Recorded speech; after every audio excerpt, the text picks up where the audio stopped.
Olá pessoal, parei para gravar isso aqui, ó.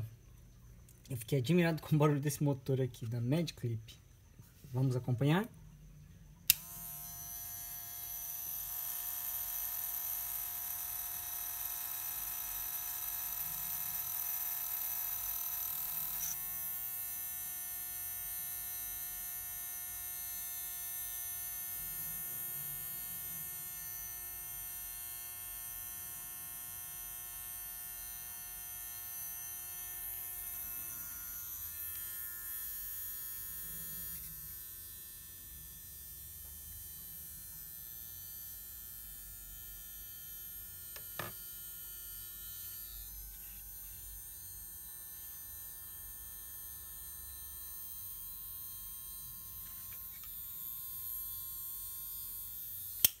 O ruído foi intenso, que aparentemente entrou líquido aqui dentro.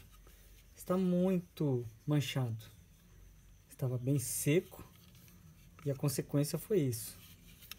Ficou... Eu não sei se esse motor também molhou. Vamos ver se tem bastante poeira aqui. Eu acho que não. Não.